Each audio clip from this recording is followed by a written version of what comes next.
Class 12th Company Accounts Chapter 7 Shares Issued at Premium. So இது வரைக்கும் நம்ம under subscription, over subscription, forfeiture, reissue of forfeiture வரைக்கும் பார்த்திருக்கோம். இப்போ பார்க்க போறது premium. When a company issues share at the price more than the face value, nominal value, the share is said to be issued at premium. So ஷேரோட price 10 rupees அப்படின்னு இருக்கும்போது அதை அதே 10 rupees இஷ்யூ பண்ணால் பார் சொல்லுவோம். ஸோ அந்த 10 rupees face value nominal value சொல்லுவோம். So அதே ஒரு 2-3 rupees வந்து அதிகமாக வச்சு எக்ஸஸாக வச்சு ஆஃபர் பண்ணாங்கன்னா இஷ்யூ பண்ணாங்கன்னா அதை நம்ம ப்ரீமியம் அப்படின்னு சொல்லுவோம். ஸோ அவங்க எவ்வளோ அமௌண்ட் எக்ஸஸாக வச்சு இஷ்யூ பண்ணியிருக்காங்களோ அதை நம்ம ப்ரீமியம் அமௌண்ட்டுன்னு சொல்லுவோம். அந்த அமௌண்ட்டை என்ன பண்ணுவோம்னா செக்யூரிட்டி ப்ரீமியம் அக்கௌண்ட்டுக்கு ட்ரான்ஸ்ஃபர் பண்ணிடுவோம். எப்படி ஃபோர்ஃபீச்சர் அமௌண்ட்டை ஃபோர்ஃபீச்சர் ஷேருக்கு ட்ரான்ஸ்ஃபர் பண்ணுறோமோ அதே மாதிரி இந்த எக்ஸஸாக வச்சு ஆஃபர் பண்ணுற அமௌண்ட் என்ன பண்ணணும்னா செக்யூரிட்டி ப்ரீமியம் அக்கௌண்ட்டுக்கு ட்ரான்ஸ்ஃபர் பண்ணிடும். The amount of security premium may be include in the application money or allotment money or in a call. So இந்த செக்யூரிட்டி ப்ரீமியம் அக்கௌண்ட் இருக்கு இல்லையா, ஸோ 10 rupees ஒரு ஷேரோட ப்ரைஸ்னா அப்போ ப்ளஸ் 2னா அவங்க 12 rupeesக்கு இஷ்யூ பண்ணியிருக்காங்கன்னா அந்த 2 rupees இருக்கு இல்லையா, ஸோ அதுதான் ப்ரீமியம் அமௌண்ட். அந்த அமௌண்ட் என்ன பண்ணுவாங்கன்னா அது வந்து கம்பெனியோட விருப்பம். அப்ளிகேஷன் மணி அப்போவும் ரிசீவ் பண்ணிப்பாங்க, இல்லை அலாட்மெண்ட் இல்லை கால். ஸோ எப்போ வேணாலும் வந்து அவங்க அதை ரிசீவ் பண்ணிக்கலாம். ஸோ அவங்களோட விருப்பம் அது. Security premium account is show under reserve and surplus as a separate head in the note to accounts to the balance sheet. So balance ஷீட்டில் ரிசர்வ் அண்ட் சர்ப்ளஸ்ன்னு இருக்கும் இல்லையா, ஸோ அதுக்கு கீழே தான் செக்யூரிட்டி ப்ரீமியம் நமக்கு இருக்கும். ஸோ இதோட என்ட்ரி என்னன்னு பார்த்துக்கணும்னா, ஒருவேளை செக்யூரிட்டி ப்ரீமியம் அமௌண்ட்டை கம்பெனி என்ன பண்ணுறாங்கன்னா அப்ளிகேஷன் மணி அப்போவே ரிசீவ் பண்ணிடுறாங்க அப்படின்னா என்ன பண்ணுவாங்கன்னா, ஸோ அப்ளிகேஷன்னாலே நார்மலாக நம்ம ஃபர்ஸ்ட் என்ட்ரி என்ன பண்ணுவோம், அமௌண்ட் ரிசீவ் பண்ணதுக்கான என்ட்ரி போடுவோம். ஸோ இது வந்து அப்ளிகேஷன் மணி அப்போ அவங்க ரிசீவ் பண்ணாங்கன்னா அந்த அமௌண்ட் என்ட்ரி ரிசீவ் பண்ணப்போ போடுறோம் இல்லையா, ஸோ அதில் எந்த வித சேஞ்சஸும் நம்ம பண்ணவே கூடாது. அமௌண்ட் மட்டும் எவ்வளோ ரிசீவ் பண்ணியிருக்கோமோ டோட்டலாக யூஸ்வலாக போடுற மாதிரி போட்டணும். என்ட்ரியில் சேஞ்சஸ் கிடையாது. Bank account debtors to equity share application. So ஷேரோட ப்ரைஸ் 10 rupeesனா ஒரு 2 rupees ப்ரீமியம்னா அதை சேர்த்து நம்ம ஒரு 100 ஷேர்னா இன்ட்டு 12 சொல்லிட்டு அப்படி போட்டுக்கலாம். மற்றபடி வந்து தனியாக நம்ம எந்த என்ட்ரியும் போட்டு காட்டக்கூடாது. அடுத்து என்ன பண்ணுவோம்னா அந்த அப்ளிகேஷன் மணியை டிரான்ஸ்ஃபர் பண்ணுவோம் இல்லையா, ஸோ இங்கே டிரான்ஸ்ஃபர் பண்ணும்போது தான் இங்கே என்ன பண்ணணும்னா நம்ம செப்பரேட்டாக செக்யூரிட்டி ப்ரீமியம் சொல்லிட்டு அந்த அமௌண்ட்டுக்கான அமௌண்ட்டை தனியாக காட்டணும். So equity share application, so எவ்வளோ அமௌண்ட் ரிசீவ் பண்ணியிருக்கோமோ அதை equity share application to equity share கேபிட்டலுக்கு டிரான்ஸ்ஃபர் பண்ணுவோம். ஸோ டிரான்ஸ்ஃபர் பண்ணும்போது அந்த ஷேரோட நாமினல் வேல்யூ எவ்வளவோ அதை மட்டும் டிரான்ஸ்ஃபர் பண்ணிட்டு மிச்சம் இருக்க எக்ஸஸான அமௌண்ட்டை செக்யூரிட்டி ப்ரீமியம்க்கு டிரான்ஸ்ஃபர் பண்ணி கிரெடிட் பண்ணிடணும் இல்லையா. அப்போ அப்ளிகேஷன் அப்போ ரிசீவ் பண்ணணும்னா மணி ரிசீவ் பண்ணும்போது என்ட்ரியில எந்த வித சேஞ்சஸும் கிடையாது. அமௌண்ட் டிரான்ஸ்ஃபர் பண்ணுவோம் இல்லையா, அப்போதான் நம்ம என்ன பண்ணணும்னா சேஞ்சஸ் பண்ணணும். செக்யூரிட்டி ப்ரீமியம் அப்ளிகேஷன் அப்போ ரிசீவ் பண்ணா, ஒருவேளை அலாட்மெண்ட் அப்போவோ இல்லை கால் மணி அப்போவோ ரிசீவ் பண்ணா எப்படி பண்ணணும்னு பார்த்தோம்னா, கால் மணி இல்லை அலாட்மெண்ட் இது ரெண்டுத்துக்குமே நம்ம என்ன பண்ணுவோம், இவ்வளோ அமௌண்ட் டியூ இருக்குன்னு சொல்லிட்டு இன்ஃபார்ம் பண்ணுவோம். ஸோ ஷேரை நம்ம ப்ரீமியம்க்கு இஷ்யூ பண்ணியிருந்தோம்னா அந்த ப்ரீமியம் அமௌண்ட்டை அலாட்மெண்ட் அப்போவோ இல்லை கால் மணி அப்போவோ ரிசீவ் பண்ணோம் அப்படின்னா நமக்கு மணி இவ்வளோ டியூ இருக்குன்னு சொல்லிட்டு இன்ஃபார்ம் பண்ணுவோம் இல்லையா, ஸோ அந்த என்ட்ரி போடும் போதே நம்ம என்ட்ரியை மாற்றி அட்ஜஸ்ட்மெண்ட் பண்ணிடுவோம். என்ன பண்ணுவோம், ஈக்விட்டி ஷேர் அலாட்மெண்ட் இல்லை ஈக்விட்டி ஷேர் கால் இவ்வளோ அமௌண்ட் இருக்கு டியூ இருக்கு டு ஈக்விட்டி ஷேர் கேபிட்டல்ன்றது யூஸ்வலாக நம்ம போடுற என்ட்ரி. கால் மணி டியூ இருக்குன்னு இன்ஃபார்ம் பண்ற என்ட்ரி அது கூடவே டு செக்யூரிட்டி ப்ரீமியம்ன்ற வேர்டை ஆட் பண்ணிக்கணும்.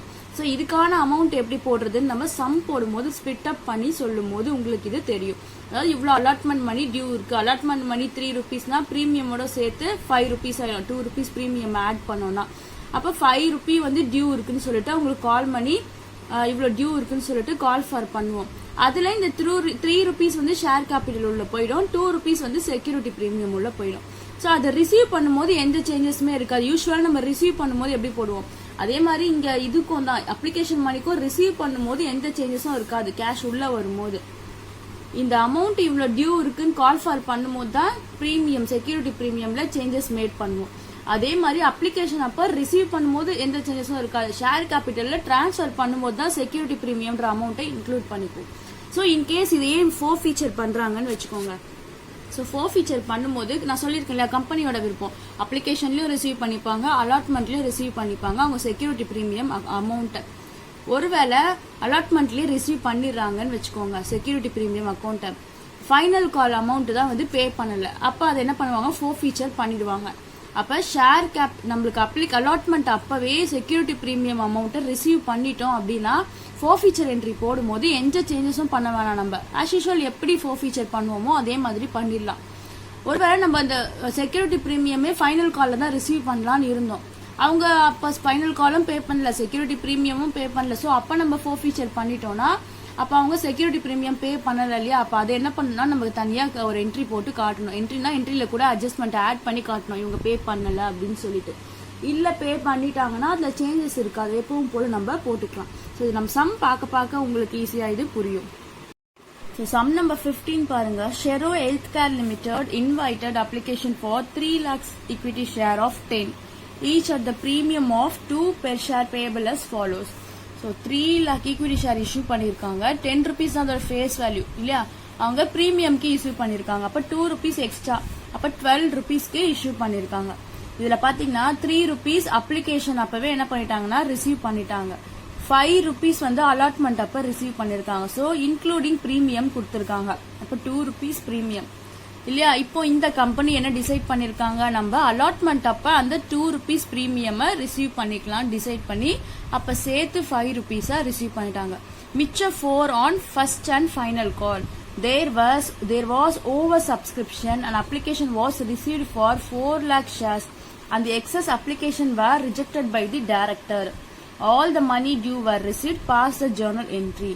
So நம்ம ஆஃபர் பண்ணது 3 lakh ஷேர் தான், ஆனா நம்ம ரிசீவ் பண்ணது 4 lakh ஷேருக்கான அப்ளிகேஷன் அமௌண்ட். ஸோ இதுல என்ன பண்ணிட்டாருன்னா டைரக்டர் எக்ஸஸா இருக்கிற அந்த 1 lakh ரிஜெக்ட் பண்ணி ரீஃபண்ட் பண்ணிட்டாரு. ஓகேவா, எக்ஸஸா இருக்கிறது டோட்டலா 1 lakh தான், 1 lakh ரிஜெக்ட் பண்ணி ரீஃபண்டும் பண்ணிட்டாரு. அடுத்து பிரீமியம்க்கு இஷ்யூ பண்ணிருக்காங்க, பிரீமியம் அமௌண்ட் அலாட்மெண்ட் அப்ப ரிசீவ் பண்ணிருக்காங்க. ஸோ என்ட்ரி பார்க்கலாம். ஸோ எப்பவும் ஃபர்ஸ்ட் என்ட்ரி என்ன பண்ணுவோம், நம்ம அப்ளிகேஷன் மணி எவ்வளோ ரிசீவ் பண்ணிருக்கோமோ அவ்வளோக்கு போடுவோம். ஸோ இங்க நம்ம 4 lakh ஷேருக்கு ரிசீவ் பண்ணிருக்கோம். அப்ப என்ன பண்ணுவோம், 4 lakh ஷேரையும் நம்ம இங்க எழுதிடணும். Bank account debtors to equity share application 4 lakh ஷேருக்கு ரிசீவ் பண்ணிருக்கோம் இல்லையா, application money 3 rupees. So 4 lakh into 3 12 lakhs. Application money on 4 lakh share at 3 per share received. So அடுத்த என்ட்ரி என்ன பண்ணுவோம், நம்ம ரிசீவ் பண்ண அப்ளிகேஷன் அமௌண்ட்டை ஷேர் கேபிட்டலுக்கு டிரான்ஸ்ஃபர் பண்ணுவோம். ஆனா ஷேர் கேபிட்டல் டிரான்ஸ்ஃபர் பண்ணும்போது நம்ம எவ்வளவு ஷேர் ஆஃபர் பண்ணிருக்கோமோ, நம்மளுக்கு எவ்வளவு தேவையோ அதை மட்டும் தான் டிரான்ஸ்ஃபர் பண்ணுவோம். நம்ம 3 lakh தான் ஆஃபர் பண்ணிருக்கோம். So equity share application to equity share capital. So 3 lakh ஆன அமௌண்ட் 3 rupees 9 lakh மட்டும் என்ன பண்ணிட்டோம்னா ஷேர் கேபிட்டலுக்கு டிரான்ஸ்ஃபர் பண்ணிட்டோம். அடுத்து எக்ஸஸா இருக்கிறத ரீஃபண்ட் பண்ணிட்டோம், ரிஜெக்ட் பண்ணிட்டோம்னு சொல்லியிருக்காங்க. ரிஜெக்ட் பண்ணா ரீஃபண்ட் பண்ணிட்டு இருக்கோம். ஸோ ரீஃபண்ட்னா இந்த ஃபர்ஸ்ட் என்ட்ரியோட தலைக்கீழ் என்ட்ரி தான் போடுவோம். 1 lakh ஆன ஷேருக்கான அமௌண்ட்டை ரீஃபண்ட் பண்ணிட்டோம். Equity share application to bank account 1 lakh into 3 lakh money refunded for rejected application. So இப்போ அப்ளிகேஷன் ஃபுல்லாமே முடிஞ்சிருச்சு. அடுத்தது அலாட்மெண்ட். ஸோ அலாட்மெண்ட்டுக்கு என்ன பண்ணுவோம், அலாட்மெண்ட் மணி இவ்வளோ டியூ இருக்கு சொல்லிட்டு அவங்களுக்கு கால் ஃபார் பண்ணுவோம். இங்க என்னன்னா நம்ம பிரீமியமா அலாட்மெண்ட் மணியோட சேர்த்து இன்க்ளூட் பண்ணி வாங்கியிருக்கோம். ஸோ பிரீமியம் மணி அலாட்மெண்டோட சேர்த்து வாங்கினா நம்ம அலாட்மெண்ட் மணி டியூ இருக்குன்னு சொல்லிட்டு கால் ஃபார் பண்ணுவோம் இல்லையா. ஸோ அந்த என்ட்ரில உங்களுக்கு செப்பரேட்டா அதை ஸ்பிளிட் அப் பண்ணி காட்டணும். ஈக்விட்டி ஷேர் அலாட்மெண்ட் மணி எவ்வளோ 5 rupees இல்லையா. ஏன் அவங்க கொடுத்துருக்காங்க இல்லையா 5 rupeesன்னு சொல்லிட்டு 5 rupees வந்து அலாட்மெண்ட் மணி இருக்குன்னு சொல்லிட்டு அவங்களுக்கு கால் ஃபார் பண்றோம். Equity share allotment 3 lakh into 5 15 lakhs. So அதுல 2 equity ஷேர் கேபிட்டல்ல எவ்வளவு டிரான்ஸ்ஃபர் பண்ணுவோம், 3 rupees தான். ஏன் அப்படின்னா 3 rupees தான் அலாட்மெண்ட் மணி இல்லையா. அப்ப அந்த 3 rupees மட்டும் தான் ஈக்விட்டி ஷேர் கேபிட்டலுக்கு டிரான்ஸ்ஃபர் பண்ணுவோம். மிச்ச 2 rupees நமக்கு security premium. So allotment money call for பண்ணும்போது இங்க அந்த அமௌண்ட்டை ஸ்பிளிட் அப் பண்ணி நம்ம காட்ட போறோம். ஈக்விட்டி ஷேர் அலாட்மெண்ட் டோட்டலா நம்ம 5 rupees ரிசீவ் பண்ணணும். அதுல 3 rupees ஷேர் கேபிட்டலுக்கு டிரான்ஸ்ஃபர் பண்ணுவோம், 2 rupees செக்யூரிட்டி பிரீமியம்க்கு டிரான்ஸ்ஃபர் பண்ணுவோம் இல்லையா. ஸோ அடுத்த என்ட்ரி என்னது, நம்ம கால் ஃபார் பண்ணியாச்சு. ஸோ கால் பண்ணி இவ்வளோ டியூ இருக்குன்னு இன்ஃபார்ம் பண்ணிட்டோம். அடுத்து அந்த பேமெண்ட்டும் ரிசீவ் பண்ணிட்டோம். ஸோ செக்யூரிட்டி பிரீமியம் இருந்தா மறுபடியும் சொல்றேன், அந்த டியூ இருக்குன்னு இன்ஃபார்ம் பண்ணும்போது தான் ஸ்பிளிட் அப் பண்ணி காட்டுவோம். அதை ரிசீவ் பண்ணும்போது எந்த ஸ்பிளிட் அப்பும் பண்ண வேணாம். ஆஸ் யூஷுவல் எப்பவுமே எப்படி ரிசீவ் பண்ணுவோமோ அப்படிதான். பேங்க் அக்கௌண்ட் டெப்டா 3 lakh into 5. ஸோ 5 rupees தானே கால் ஃபார் இருக்கு பண்ணிருக்கோம். ஸோ 5 rupeesக்கு ரிசீவ் பண்ணிட்டோம். 15 lakh to equity share allotment receive பண்ணிட்டோம். அடுத்து equity share first and final call money இவ்வளவு டியூ இருக்குன்னு சொல்லிட்டு அவங்க என்ன பண்ண போறோம், நம்ம கால் ஃபார் பண்ண போறோம். First and final call amount 4 rupees. So equity share first and final call account to equity share capital 3 lakhs into 4. இப்போ கால் மணி இவ்வளோ இருக்குன்னு சொல்லிட்டு டியூ நம்ம இவ்வளோ மணி டியூ இருக்குன்னு சொல்லிட்டு உங்களுக்கு இன்ஃபார்ம் பண்ணியிருக்கோம். அடுத்த என்ட்ரியில் அந்த அமௌண்ட்டை ரிசீவும் பண்ணிட்டோம். Bank account debtors to equity share first and final call account 12 lakh call money received. So அடுத்த சம் பார்த்தோம்னா illustration 16. Keerthika company issued equity share of 10 each at 10% premium. ஓகேவா, அவங்க என்ன பண்ணியிருக்காங்கன்னா ஈக்விட்டி ஷேர் ஆஃப் 10 each 10 rupeesக்கு இஷ்யூ பண்ணியிருக்காங்க. 10% premium அப்படின்னு சொல்லியிருக்காங்க. Payable 2 on application 3 on allotment. 2 rupees வந்து அப்ளிகேஷன் அப்போவும் 3 rupees அலாட்மெண்ட் அப்போவும். இந்த 3 rupeesோட உங்களுக்கு ப்ரீமியமும் இன்க்ளூட் ஆகுது. அதுல 3 on first call, 3 on second and final call. Journalize the transaction relating to forfeiture of share for the following situation. So இதுல என்ன பண்ணிருக்காங்கன்னா மோகன் who hold 50 share failed to pay the second and final call and his share were forfeiture. So இதுல forfeiture பண்ணதுக்கு மட்டும் போட்டா entry போட்டா போதும்னு சொல்லியிருக்காங்க. அதனால தான் டோட்டலா எவ்வளவு ஷேர் இஷ்யூ பண்ணிருக்காங்கன்னு கொடுக்கல. அப்போ 50 ஷேர் மட்டும் forfeiture ஆயிருக்கு. ஏன்னா மோகன் அப்படின்றவங்க 50 ஷேர் வாங்கியிருக்காங்க. அவங்க second and final call. So இந்த 3 rupees மட்டும் தான் அவங்க பேமெண்ட் பண்ணல இல்லையா. ஸோ அப்போ என்ன அர்த்தம், அவங்க அலாட்மெண்ட் பே பண்ணிட்டாங்க, ஃபர்ஸ்ட் கால் பே பண்ணிட்டாங்க, அப்ளிகேஷன் பே பண்ணிட்டாங்க. அலாட்மெண்ட் பே பண்ணிட்டாங்கன்னா என்ன அர்த்தம், செக்யூரிட்டி ப்ரீமியமும் பே பண்ணிட்டாங்கன்னு அர்த்தம். ஸோ செக்யூரிட்டி ப்ரீமியம் பே பண்ணிட்டாங்கன்னா இங்கே செக்யூரிட்டி ப்ரீமியம் சொல்லிட்டு அவங்களுக்கு தனியாக நம்ம போட்டு காட்ட வேண்டாம், பே பண்ணலனா தான் போடணும். மோகன் who hold 50 share failed to pay the. So இது ஃபர்ஸ்ட் 3 சிச்சுவேஷன் இருக்கு. நம்ம ஃபர்ஸ்ட் சிச்சுவேஷனை பார்த்துடலாம். ஃபர்ஸ்ட் சிச்சுவேஷன்ல forfeiture ஆனது non payment of second and final call இல்லையா. ஸோ forfeiture ஆயிடுச்சுன்னா ஷேர் கேபிட்டல் வந்து 50 ஷேருக்கான அமௌண்ட் வந்து ரெடியூஸ் ஆகும். அப்போ என்ன பண்ணுவோம், ஷேர் கேபிட்டல டெபிட் பண்ணுவோம். Equity share capital 50 into 10. So 50 into 10 அப்படின்னா நமக்கு 500 இல்லையா. அதுல ஃபர்ஸ்ட் என்ட்ரி என்ன கிரெடிட் பண்ணுவோம், நான் பேமெண்ட். என்ன நான் பேமெண்ட், நமக்கு second and final call. So equity share second and final call non payment எவ்வளோ 3 rupees. So 50 into 3 150 rupees. So மிச்சம் 10 rupeesல அவங்க 3 rupees பேமெண்ட் பண்ணிட்டாங்க அப்படின்னா, பண்ணலைன்னா மிச்சம் 7 rupees வந்து பண்ணிட்டாங்கன்னு அர்த்தம். 7 rupees நமக்கு கெயின். அது என்ன பண்ணுவோம், forfeitureக்கு ட்ரான்ஸ்ஃபர் பண்ணிடுவோம். To forfeiture share 50 into 7 350. So அவங்க செக்யூரிட்டி ப்ரீமியம் பே பண்ணிட்டாங்கன்னா நம்ம ஆஸ் யூஸ்வல் forfeitureக்கு என்ன என்ட்ரி போடுவோமோ அதே தான். பார் வேல்யூ 10 rupees வச்சு தான் நம்ம போடுவோம். ப்ரீமியம் சேர்த்தெல்லாம் நம்ம போட போறது இல்லை. ஸோ யூஸ்வலா இப்படிதான் போடுவோம் நம்ம. அவங்க வந்து ஒருவேளை செக்யூரிட்டி ப்ரீமியம் பே பண்ணிட்டாங்கன்னா forfeitureக்கு எப்படி போடுறோமோ அப்படிதான். அடுத்த சிச்சுவேஷன்ல மோகன் who hold 50 share failed to pay the allotment money. Allotment மணியை அவர் பே பண்ணல. அலாட்மெண்ட் மணி பே பண்ணலன்னா அப்ளிகேஷன்ல தான் பே பண்ணிருக்காரு. செக்யூரிட்டி ப்ரீமியமும் அவர் பே பண்ணலன்னு அர்த்தம். First call and second call and final call and share were forfeiture. Allotment மணியும் பே பண்ணல, ஃபர்ஸ்ட் காலம் பே பண்ணல, செகண்ட் காலம் ஃபைனல் காலம் பே பண்ணல, ஒரு ஷேர் வந்து forfeiture ஆயிடுச்சு. ஸோ இந்த சிச்சுவேஷன்ல எப்படி பண்ணுவோம், நம்ம ஃபர்ஸ்ட் 50 ஷேருக்கான ஈக்விட்டி ஷேர் கேபிட்டலை ரெடியூஸ் பண்ணிடுவோம் இல்லையா. அப்போ என்ன பண்ணுவோம், டெபிட் பண்ணுவோம். Equity share capital 50 into 10 500. So இதில் நான் என்ன சொல்லியிருக்கேன், செக்யூரிட்டி ப்ரீமியம் அவங்க பே பண்ணலைன்னா அதை தனியாக நம்ம காட்டணும்னு சொல்லியிருக்கேன் இல்லையா. ஸோ இங்கே நம்ம காட்டுறோம் பாருங்க, security premium account 50 into 1. So இது 1 rupees நம்ம எப்படி பார்த்தோம்னா, ஸோ ஷேர் வந்து 10 rupees கொடுத்துருக்காங்க. ஸோ 2, இது ஒரு 3 5, ஸோ 6 7 8 9 10 11. ஸோ மொத்தம் 11 rupeesனா அப்போ 1 rupee தான் ப்ரீமியம் அமௌண்ட். ஸோ அந்த 1 rupee தான் அலாட்மெண்ட் அப்போ ரிசீவ் பண்ணியிருக்காங்க. ஸோ இதை வச்சு தான் நம்ம 1 rupee. ஸோ அப்போ இந்த சிச்சுவேஷன் அப்போ செக்யூரிட்டி ப்ரீமியம் அமௌண்ட் அவங்க பே பண்ணலை, அலாட்மெண்ட் மணி பே பண்ணலைன்னா அது கூடயே தான் செக்யூரிட்டியை ரிசீவ் பண்ணியிருக்காங்க. பே பண்ணலைன்னும் போது தான் நமக்கு என்ன ஆகும்னா, இந்த forfeiture ஒரு சின்ன டிஃபரன்ஸ் ஒன்று வரும் இல்லையா. பே பண்ணிட்டாங்கன்னா யூஸ்வலாக forfeiture எப்படி போடுவோமோ அதே தான். ஸோ பே பண்ணலன்னும் போது என்ன பண்ணுவோம், இந்த என்ட்ரி டெபிட் பண்ணுறது யூஸ்வலாக எப்போ போல equity share capital 50 share 10 rupees 500. அது கூட என்ன பண்ணா, security premium account 50 share into 1 rupees சொல்லிட்டு செக்யூரிட்டி ப்ரீமியமும் டெபிட் பண்ணுவோம். ஸோ இதை நீங்கள் ஞாபகம் வச்சுக்கணும். 50 rupees டோட்டலாக இங்கே டெபிட் பண்ணுறது 550. ஸோ எதை ஃபர்ஸ்ட் கிரெடிட் பண்ணுவோம், நான் பேமெண்ட் எல்லாம் கிரெடிட் பண்ணுவோம். எதெல்லாம் non payment, first share allotment non payment, first call non payment, second and final call non payment. So மூணுமே அவர் பே பண்ணல. Allotment money 3 rupees, first call 3 rupees, second call 3 rupees. So இதெல்லாம் split பண்ணா 150 150 150. So எதை அவர் payment பண்ணிட்டாருன்னு நம்ம பார்த்தோம்னா, application money மட்டும் payment பண்ணிட்டாரு. ஸோ அப்ளிகேஷன் மணி பேமெண்ட் பண்ணதை நம்ம என்ன பண்ணுவோம்னா அது நமக்கு கெயின் இல்லையா, ஸோ ஷேர் ஃபோர்ஃபீச்சரில் ட்ரான்ஸ்ஃபர் பண்ணிக்குவோம். அமௌண்ட் வந்து 2 rupees. So 50 into 2 100, 50 shares forfeiture. So இங்கே எல்லாம் நீங்கள் புரிஞ்சுக்கணும், செக்யூரிட்டி ப்ரீமியம் பே பண்ணிட்டு அதுக்கு அடுத்த வர டியூ தான் ஒரு ஃபோர்ஃபீச்சர் ஆயிடுச்சுன்னா நம்ம எப்பவும் ஃபோர்ஃபீச்சருக்கு போடுற என்ட்ரி தான்.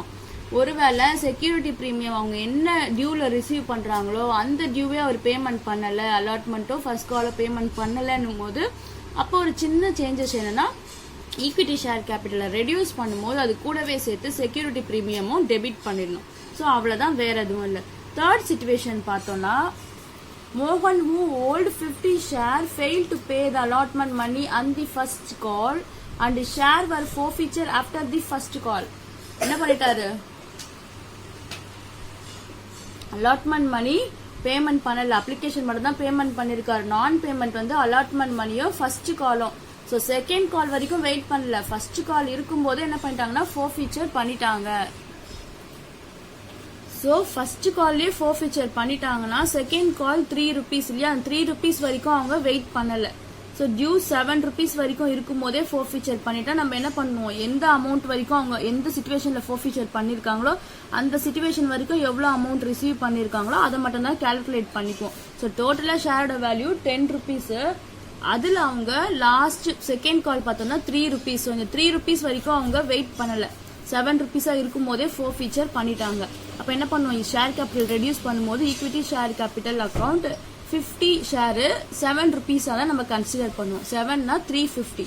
ஸோ இதுலயும் அலாட்மெண்ட் மணி அவர் பே பண்ணல. அலாட்மெண்ட் மணி அப்பதான் என்ன பண்ணிருக்கோம், நம்ம செக்யூரிட்டி பிரீமியம் கலெக்ட் பண்ணிருக்கோம். ஸோ செக்யூரிட்டி பிரீமியம் பே பண்ணலன்னா என்ன பண்ணுவோம், சின்ன சேஞ்சஸ் என்ன பண்ணுவோம், செக்யூரிட்டி பிரீமியம் அக்கௌண்ட்னு போட்டு அந்த பிரீமியம் அமௌண்ட்டை நம்ம இங்க காட்டுவோம். So 50 into 1 50.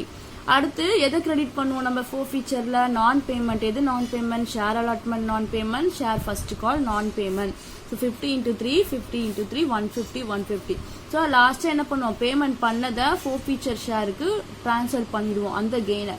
2 shares forfeiture payment பண்ணது application money 2 rupees 100. So 50 shares ஃபோர்ஃபீச்சர்டு.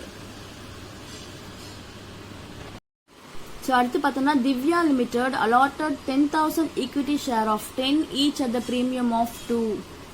10,000 equity share receive பண்ணிருக்காங்க. அதோட ருபீஸ் பார்த்தோம்னா 10. ஸோ ப்ரீமியமுக்கு தான் இஷ்யூ பண்ணிருக்காங்க. அதுல என்ன பண்ணிருக்காங்கன்னா 2 rupee வந்து அப்ளிகேஷன் அப்போ ரிசீவ் பண்ணிருக்காங்க ஆஃப் 14 shares on pro rata basis. So pro rataன்றது இப்போ நம்ம புதுசா பாக்குறோம் இல்லையா. ஸோ 14 shares வந்து pro rata basis சொல்லியிருக்காங்க.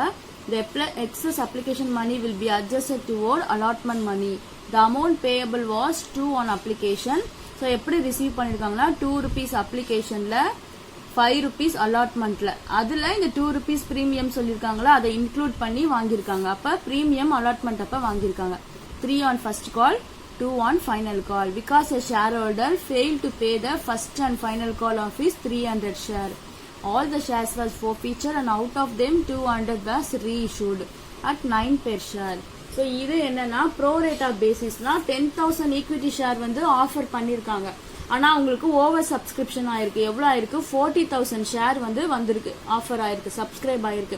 ஸோ என்ன பண்ணிட்டாங்கன்னா அந்த எக்ஸஸா இருக்கிற 4,000 ஷேர் அவங்க ரீஃபண்ட் பண்ணல, ரிஜெக்டும் பண்ணல. அந்த 4,000 ஷேர் என்ன பண்ணிட்டாங்கன்னா அவங்க அந்த அலாட்மெண்ட் மணி அப்ப என்ன பண்ணிட்டாங்க, அதை அட்ஜஸ்ட்மெண்ட் பண்ணிட்டாங்கன்னு சொல்லியிருக்காங்க. ஸோ நம்ம என்ன பண்ணுவோம், ஃபர்ஸ்ட் எவ்வளவு ரிசீவ் ஆச்சோ அதுக்கான என்ட்ரியை போட்டுருவோம் இல்லையா. ஃபர்ஸ்ட் எவ்வளவு ரிசீவ் ஆயிருக்கு, 14,000 ஷேருக்கான அமௌண்ட் ரிசீவ் ஆயிருக்கு. Application money 2 rupees. So bank account 14 into 2 28,002 equity share application. Application money for 40,000 share received. அதுல அவங்க எவ்வளவு ஆஃபர் பண்ணிருக்காங்க, வெறும் 10,000 தான். ஸோ எவ்வளவு ஆஃபர் பண்ணிருக்காங்களோ எவ்வளவு தேவையோ அது மட்டும் தான் ஷேர் கேபிட்டலுக்கு டிரான்ஸ்ஃபர் பண்ணுவாங்க. Equity share application 10,000 into 2 20,002 equity share capital. Application money transfer to share capital. So excess இருக்கிற 4,000 ரிஜெக்ட் பண்ணல, ஷேர் அலாட்மெண்ட்டுக்கு அட்ஜஸ்ட்மெண்ட் பண்ணிட்டாங்க. ஸோ அதுக்கான entry equity share application account 4,000 into 2 to equity share allotment. இது என்ன அர்த்தம், எக்ஸஸா இருக்கிற அமௌண்ட்டை அலாட்மெண்ட்டுக்கு அட்ஜஸ்ட் பண்ணிட்டாங்கன்னு அர்த்தம். equity share application to equity share allotment 4,000 into 2 8,000. So அடுத்து அப்ளிகேஷன் மணி ஃபுல்லாவே முடிஞ்சிருச்சு. அடுத்து அலாட்மெண்ட் மணி 5 rupees டியூ இருக்குன்னு சொல்லிட்டு அவங்களுக்கு கால் ஃபார் பண்ணணும். ஸோ அந்த 5 rupeesோட பிரீமியம் அமௌண்ட்டும் இன்க்ளூட் ஆயிருக்கு. அப்ப என்ன பண்ணுவோம், கால் ஃபார் பண்ணும் போதே அதை செப்பரேட்டா ஸ்பிளிட் அப் பண்ணி காட்டணும். equity share allotment 10,000 share மொத்தம் into 5 rupees. 2 equity share capital allotment moneyல 3 rupees மட்டும்தான் transfer பண்ணுவோம். அந்த 2 rupees நமக்கு என்னது 5 rupeesல security premium. So அதை நம்ம security premium accountல credit பண்ணணும். Equity share allotment 10,000 into 5. அதுல equity share capitalல 3 rupees போகும். மிச்சம் 2 rupees வந்து security premiumல போடும். allotment money due. அப்ப என்ன பண்ணிருப்போம், allotment money due-வை receive பண்ணிட்டு இருப்போம் இல்லையா. ரிசீவ் பண்ணதுக்கான என்ட்ரி போடும்போது ஆஸ் யூஷுவல் எப்பவும் போடலாம், செக்யூரிட்டி பிரீமியம்லாம் காட்ட தேவையில்ல. ஆனா இதுல இந்த 4,000 அமௌண்ட்டை இதுல நம்ம எக்ஸஸா இருக்கிறதுல யூஸ் பண்ணிக்கிட்டோம் இல்லையா, 4,000 ஷேருக்கான அமௌண்ட். அப்ப மிச்சம் அமௌண்ட் தான் நமக்கு ரிசீவ் ஆயிருக்கும். So bank account debtors to equity share allotment. So allotment money எவ்வளவு ரிசீவ் பண்ணோம், 52,000. ஸோ அதுல நம்ம என்ன பண்ணிட்டோம், ஆல்ரெடி 8,000 அப்ளிகேஷன் அப்பவே ரிசீவ் பண்ணிட்டோம். So 50,000 minus 8,000 8,000 ரிசீவ் பண்ணிட்டோம்ல முன்னாடியே. 50,000 minus 8,000 42,000 தான் நம்ம இப்ப ஆக்சுவலா ரிசீவ் பண்ணிருப்போம். Bank account debtors to equity share allotment 42,000. So அடுத்து பார்த்தோம்னா ஃபர்ஸ்ட் கால் வந்து இவ்வளவு அமௌண்ட் டியூ இருக்குன்னு இன்ஃபார்ம் பண்ணோம், கால் ஃபார் பண்ணோம். எவ்வளவு அமௌண்ட்னா 3 rupees. So equity share first call to equity share capital 10,000 share மொத்தம் 3 rupees 30,000 இருக்குன்னு மணி டியூ இருக்குன்னு கால் ஃபார் பண்ணிருக்கோம். ஆனா அதுல 300 ஷேர் வச்சிருக்க ஒருத்தங்க என்ன பண்ணிட்டாங்க, ஃபர்ஸ்ட் கால் பேமெண்ட் பண்ணல இல்லையா. சோ அப்ப வெறும் 9,700 ஷேருக்கு மட்டும் தான் நம்ம ரிசீவ் பண்ணிருக்கோம். 10,000ல 300 ஷேர் வச்சிருக்கவங்க பேமெண்ட் பண்ணலன்னா 9,700 ஷேர் தான் ரிசீவ் பண்ணிருப்போம். சோ பேங்க் அக்கௌண்ட் டெப்டா 9,700 into 3 29,100 தான் ரிசீவ் பண்ணிருக்கோம். So equity share first call money receive for 9,700 share. So first call முடிஞ்சிருச்சு. அடுத்தது second call. So second call மணியும் என்ன பண்ணிக்கிறோம், கால் ஃபார் பண்றோம், இன்ஃபார்ம் பண்றோம் மணி டியூ இருக்குன்னு. Equity share second and final call மொத்தம் 10,000 share 2 rupees final call. So 20,000 receive பண்ணணும்னு சொல்லிட்டு கால் ஃபார் பண்ணிருக்கோம். ஆனா ஃபைனல் கால்லாம் என்ன ஆச்சுன்னா அந்த 300 ஷேர் வச்சிருக்காங்களே அவங்க ஃபைனல் கால் கூட பே பண்ணல. ஸோ வெறும் 9,700 ஷேருக்கு தான் ரிசீவ் பண்ணிருப்போம். Bank account 9,700 into 2 equity share second and final call. So அதுல 19,400 தான் ரிசீவ் பண்ணிருக்கோம். ஸோ இப்போ ரிசீவ் பண்ணது எல்லாமே முடிஞ்சு போச்சு. அடுத்தது என்ன ஆயிடுச்சுன்னா நம்ம இப்போ ஃபோர்ஃபீச்சர் பண்ணிருப்போம் இல்லையா. அந்த 300 ஷேர் பேமெண்ட் பண்ணாதவங்கள ஃபோர்ஃபீச்சர் பண்ணிருப்போம். ஸோ ஃபோர்ஃபீச்சர் பண்ணா ஷேர் கேபிட்டல்ல அமௌண்ட் ரெடியூஸ் ஆகும். அப்போ ஈக்விட்டி ஷேர் கேபிட்டல்ல டெபிட் பண்ணுவோம். ஈக்விட்டி ஷேர் கேபிட்டல் அக்கௌண்ட் மொத்தம் எவ்வளவு ஷேர், 300 ஷேர் தான் அவங்க நான் பேமெண்ட் பண்ணிருக்காங்க. ஸோ இன்டூ 10 rupees ஷேரோட பிரைஸ் டெபிட் பண்ணிட்டு கிரெடிட் பண்ணும்போது ஃபர்ஸ்ட் என்ன பண்ணுவோம், எது நான் பேமெண்ட்டோ அதை தான் கிரெடிட் பண்ணுவோம். ஃபர்ஸ்ட் அவங்க ஃபர்ஸ்ட் கால் தான் நான் பேமெண்ட். ஈக்விட்டி ஷேர் ஃபர்ஸ்ட் கால் எவ்வளவு 3 rupees. 300 into 3. அடுத்து செகண்ட் கால் அண்ட் ஃபைனல் காலும் நான் payment. Equity share second and final call 300 share 2 rupees. So இதெல்லாம் அவங்க நான் பேமெண்ட். ஸோ அவங்க பேமெண்ட் பண்ணாங்க இல்லையா அலாட்மெண்ட்டும் அப்ளிகேஷன், அது என்ன ஆயிடும் நமக்கு கெயின். ஸோ அது ஃபோர்ஃபீச்சருக்கு டிரான்ஸ்ஃபர் ஆயிடும். ஸோ இதுல பார்த்தோம்னா அவங்க அலாட்மெண்ட் மணி பே பண்ணிட்டாங்க. நம்ம ஷேர் பிரீமியமா அலாட்மெண்ட் மணி அப்பவே ரிசீவ் பண்ணிட்டோம். ஸோ அப்ப இந்த என்ட்ரியில சேஞ்சஸ் இருக்காது, யூஸ்வலா எப்பவும் போல நம்ம போட்டுக்கலாம். ஸோ அவங்க பேமெண்ட் பண்ண அந்த அப்ளிகேஷன் மணி இருக்கு இல்லையா, அப்ளிகேஷன் மணி பார்த்தோம்னா நமக்கு 2 rupees plus allotment money 5 rupees, டோட்டலா 7 rupees வந்து ரிசீவ் பண்ணிட்டோம். அது என்ன பண்ணிட்டோம்னா ஷேர் ஃபோர்ஃபீச்சர் சொல்லிட்டு நமக்கு கெயின் அதுல டிரான்ஸ்ஃபர் பண்ணிட்டோம். ஸோ அடுத்த என்ட்ரி என்ன பண்ணா ரீஇஷ்யூவும் பண்ணிட்டோம். ஸோ நம்ம என்ன பண்ணிட்டோம், 300 ஷேரை ரீஇஷ்யூ பண்ணல, வெறும் 200 ஷேர் தான் ரீஇஷ்யூ பண்ணிருக்கோம். 200 ஷேர் ரீஇஷ்யூ பண்ணிருக்கோம். பாத்தீங்கன்னா இங்க கொஸ்டின்ல கொடுத்திருக்காங்க, அதை 9 rupeesக்கு பண்ணிருக்கோம். அப்போ அந்த 9 rupees தான் ரிசீவ் பண்ணிருப்போம். ஸோ பேங்க் அக்கௌண்ட் டெப்டா 200 into 9 நமக்கு 1,800. 2 ஈக்விட்டி ஷேர் கேபிட்டல் எவ்வளவு 200 ஷேரோட பிரைஸ் 10 rupees. அப்போ 2,000. ஸோ இந்த பேலன்ஸ் 1 rupee நம்ம என்ன பண்ணுவோம், இங்க ஆல்ரெடி நம்ம கெயின்ல ஒரு 7 rupees ஆன அமௌண்ட் 300 ஷேருக்கு ஆட் பண்ணி வச்சிருக்கோம் இல்லையா. ஸோ இதுல இருந்து அட்ஜஸ்ட் பண்ணிப்போம். So 200 share into 10 rupeesனா 9 rupees receive பண்ணிட்டோம். அந்த 1 rupee அட்ஜஸ்ட் பண்றோம் 200. ஸோ இது 2,000 நமக்கு ஈக்குவலா வரும். அடுத்து என்ன பண்ணுவோம், நெட்டா எவ்வளவு கெயின் தெரிஞ்சது என்ன பண்ணுவோம், ஷேர் கேபிட்டல்ல ஷேர் ரிசர்வ்ல டிரான்ஸ்ஃபர் பண்ணுவோம். இது நம்மளுக்கு ஃபோர்ஃபீச்சர் பண்ணதும் ரீஇஷ்யூ பண்ணதும் ஒரே அமௌண்ட் ஆஃப் ஷேர்னா நம்ம டைரக்டா இந்த ஃபோர்ஃபீச்சர் அமௌண்ட்ல இருந்து இங்க ரீஇஷ்யூ பண்ணிருக்கோம் இல்லையா, அப்ப நம்ம அட்ஜஸ்ட் பண்ணோம் இல்லையா ஃபோர்ஃபீச்சர் அமௌண்ட், இதை மைனஸ் பண்ணிட்டு போட்டுடலாம். ஆனா இங்க ஃபோர்ஃபீச்சர் பண்ணது 300 ஷேர், ரீஇஷ்யூ பண்ணது 200 ஷேர். ஸோ இப்போ 200 ஷேருக்கான ஃபோர்ஃபீச்சர் அமௌண்ட் எவ்வளோன்னு கண்டுபிடிக்கணும். ஸோ அதுக்கு எப்படி கண்டுபிடிப்போம்னா அமௌண்ட் ஃபோர்ஃபீச்சர் ஃபார் 200 ஷேர் எப்படி கண்டுபிடிப்போம்னா டோட்டல் அமௌண்ட் ஆஃப் forfeiture எவ்வளவு அமௌண்ட் டோட்டலா forfeiture ஆச்சு 1500 divided by total number of share forfeiture total number of share எவ்வளவு 300 share forfeiture into number of share reissue எவ்வளவு ரீஇஷ்யூ பண்ணிருக்கோம் 200. ஸோ இதை நம்ம கால்குலேட் பண்ணோம்னா நமக்கு 1000 rupees தான் அந்த 200 ஷேருக்கான ஆக்சுவல் forfeiture அமௌண்ட். ஸோ இந்த 1000ல இருந்து நம்ம இங்க அட்ஜஸ்ட் பண்ணோம் இல்லையா இந்த 200. ஸோ இந்த அதாவது 1000 rupees forfeiture 200 ஷேருக்கான அமௌண்ட் கெயின் இருந்துச்சு. அதுல ஒரு 200 rupees நம்ம ரீஇஷ்யூ பண்ணும்போது வெறும் 9 rupees தான் ரீஇஷ்யூ பண்ணோம். ஸோ அந்த 1 rupee இதுல நம்ம அட்ஜஸ்ட் பண்ணிட்டா மிச்சம் இருக்கிறது 800. ஸோ 1000 minus 200 800 தான் நம்ம என்ன பண்ணுவோம் நெட் கெயின். நம்ம அதை தான் கேபிட்டல் ரிசர்வ்க்கு டிரான்ஸ்ஃபர் பண்ணுவோம். Share forfeiture account to capital reserve 800. Profit on reissue of 200 share transfer to capital reserve account. So அடுத்து illustration 18. Thangam Limited issued 50,000 equity shares of 10 each at the premium of 2 per share payable as follows. So 50,000 share issue பண்ணிருக்காங்க. அதோட price பார்த்தோம்னா 10 rupees தான் nominal face value, 2 rupee extra premium வச்சு issue பண்ணிருக்காங்க. இதுல பாத்தீங்கன்னா 5 rupees அப்ளிகேஷன்ல வாங்கிட்டாங்க, 5 rupee அலாட்மெண்ட்ல வாங்கியிருக்காங்க. அது கூட இந்த பிரீமியம் இன்க்ளூட்னு சொல்லியிருக்காங்க. So allotment money 3 rupees, 2 rupees premium. அடுத்து 2 on first and final call. So 5 plus 5 10 10 plus 2 12. அப்போ 10 plus 2 12னா அப்போ 10 rupees வந்து ஃபேஸ் வேல்யூ, 2 rupees வந்து பிரீமியம் அமௌண்ட். ஸோ டோட்டலா 12 rupees வந்து வாங்கிடுறாங்க. அதுல என்ன சொல்லியிருக்காங்க 2 rupees அலாட்மெண்ட் அப்ப வாங்கியிருக்காங்க. Issue was fully subscribed இல்லையா, fully subscribe ஆயிடுச்சு. அந்த amount due were received except prior to whom 500 shares were allotment who failed to pay the allotment money and first and final call money as shares were forfeited. All the shares forfeiture were reissued to Devi at 8 per share per journal entry. So என்ன சொல்லிருக்காங்கன்னா எல்லா ஷேருமே subscribe ஆயிடுச்சு. அதுல பிரியான்றவங்க 500 share வாங்கியிருக்காங்க. அவங்க என்ன பண்ணிட்டாங்கன்னா application money பே பண்ணதோட stop பண்ணியாச்சு. அலாட்மெண்ட்டோ final காலோ பே பண்ணல இல்லையா. அவங்க ஷேர் எல்லாமே forfeiture பண்ணிட்டாங்க. ஆல் ஷேரும் forfeiture பண்ணியாச்சு. அதுல forfeiture பண்ணதுல 500 ஷேர் forfeiture பண்ணிட்டாங்க, 500மே ரீஇஷ்யூ பண்ணிட்டாங்க தேவிக்கு 8 rupeesக்கு. ஸோ ஃபர்ஸ்ட் நமக்கு அப்ளிகேஷன் மணி ரிசீவ் பண்ணதுக்கான entry bank account debtors to equity share application. So issue பண்ணது 50,000 ஷேர், அப்ளிகேஷன் மணி 5 rupees.